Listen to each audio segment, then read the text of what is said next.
Welcome to a demonstration of my paper prototype for my SIP.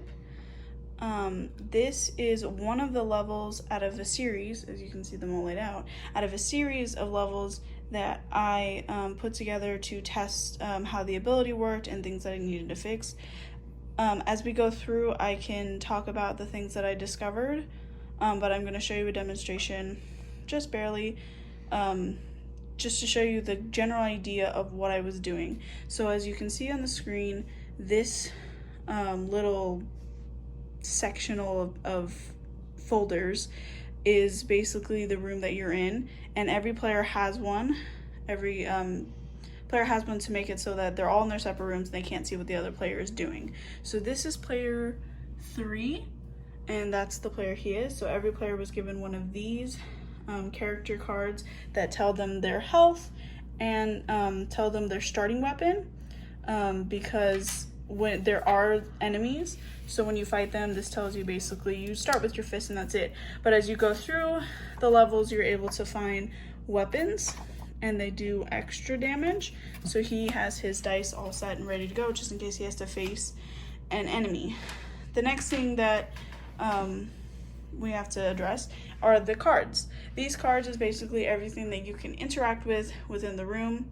The first thing that I did discover is that I did forget to make a lot of cards, but because it's a paper prototype, it's not really important for the final build.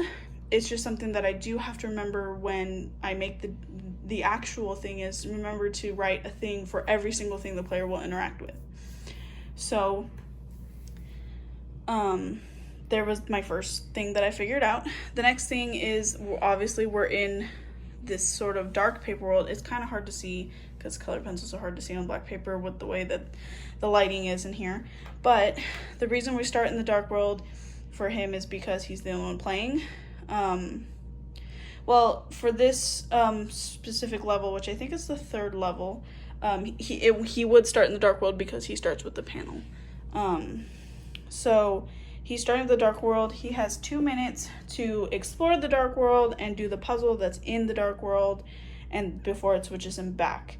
So we're gonna go ahead and start the 2 minutes, and he's just gonna go ahead and interact with things in the world.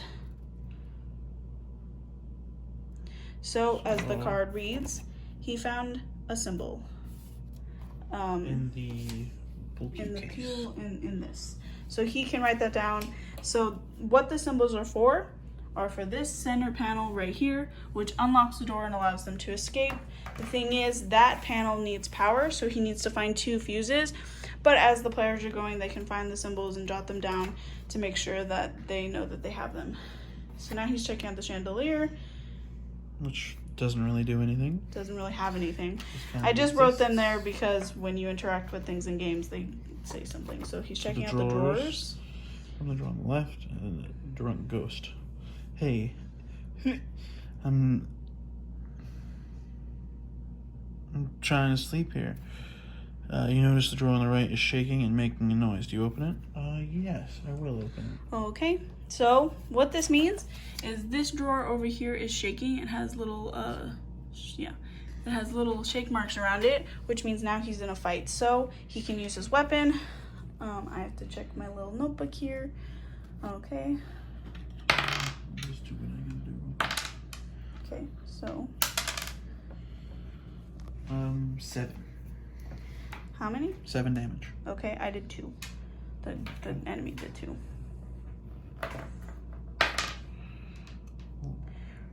Really quick explanation how his weapon works.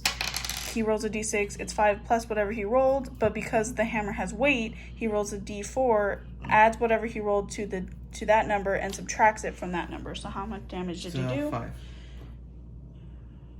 Okay. 3. I discovered we can. So he ran out of time, but we'll finish the fight.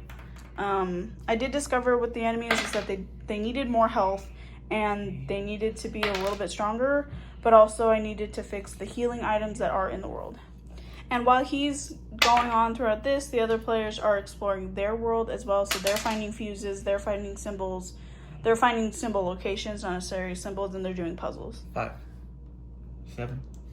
They're dead. Cool. All right, so he's defeated the enemy, so in the next thing, there will not be an enemy. So now his time is up. We're going to switch to light world really fast, so a little cool transition. And we're back. So now we're in the light world. As you can see, it looks very similar to the dark world, but there's no color, and obviously it's light.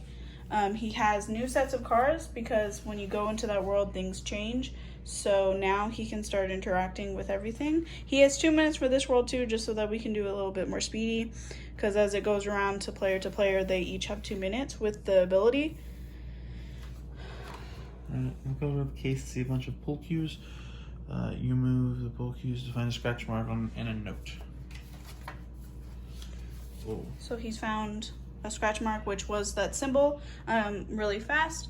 I gave him the symbol. I made like extras and extras so that they wouldn't have to memorize them. They could write them down, but I gave them a symbol for this puzzle. Once he gets all the fuses in, he can interact with this. When they all get the fuses, he can interact with this. Sorry.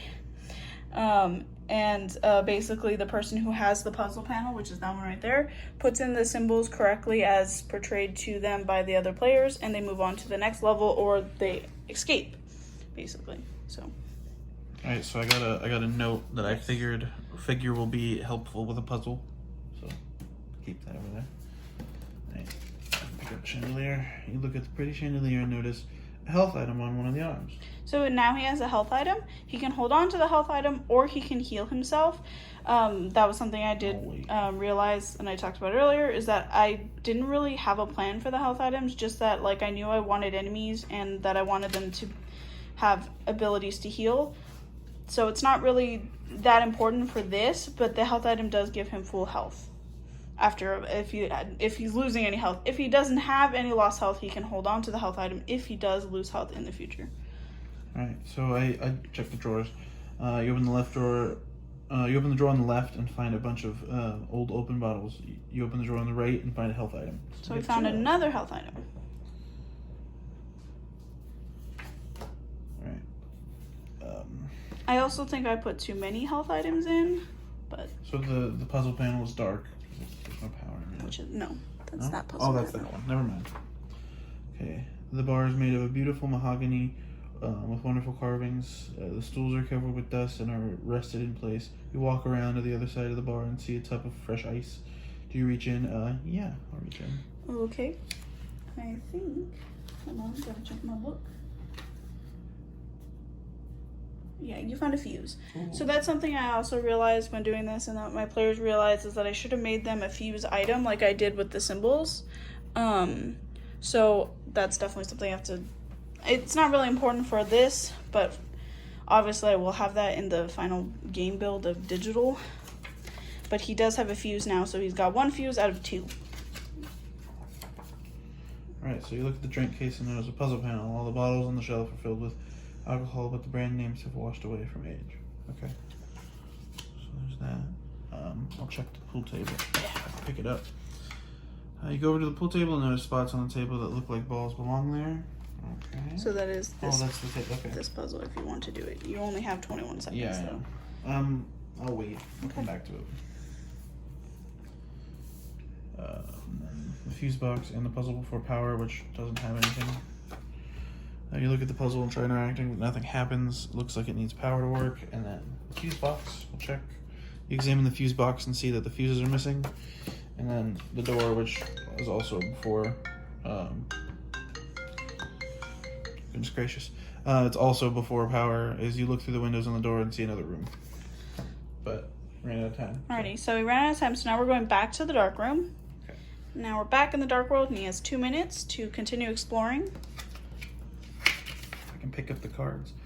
I walk over to the bar and see a bunch of ghosts sitting there on at the stools.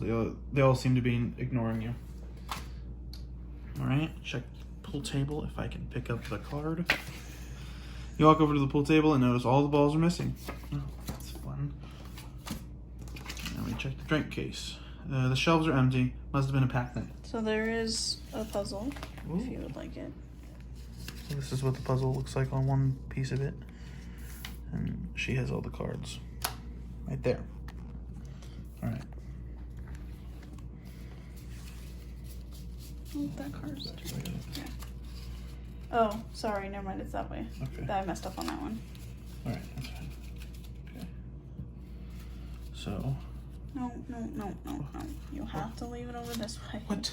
It's solitaire, hun. Solitaire, you I can't don't- see the I'm not cards. good at solitaire. I don't remember how to play solitaire. Okay, so I will tell you for this, you only need the next card that goes here. You don't have to complete it, you just need the next card. Oh, for all 4 of them? Yep. So. These.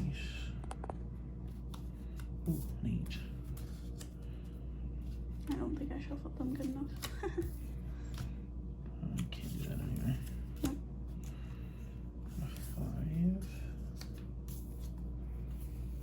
Neat. A red 7. Ah! Red ace. Red 3. A red jack. White 3. A red 7. Got it. Alright. So you got your second fuse. Or, I mean, Awesome. your second fuse, your second symbol. Either or is good. Well, you can't get a fuse in the dark world.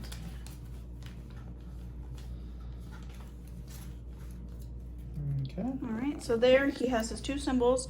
Once he gets power to the puzzle to the panel, he can get it to work. Okay. There's nothing, I don't think there's anything else. There to isn't do. anything else to interact with, so I'm gonna go ahead and put him back in the light world. This is something that I did discover, is that there isn't enough to do in the worlds while they're waiting or while time is going. So that's something that was huge, because that mechanic and that aspect is very big in my game idea. And we're back. And he's back in the light world, and he's gonna stay in the light world until he finds the final fuse, because that's all he's missing. So you can go ahead and interact with stuff. And the only thing he really has to do left in this world is this puzzle. So he's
And then a ghost cross last, which I assume is the cue ball on 16th.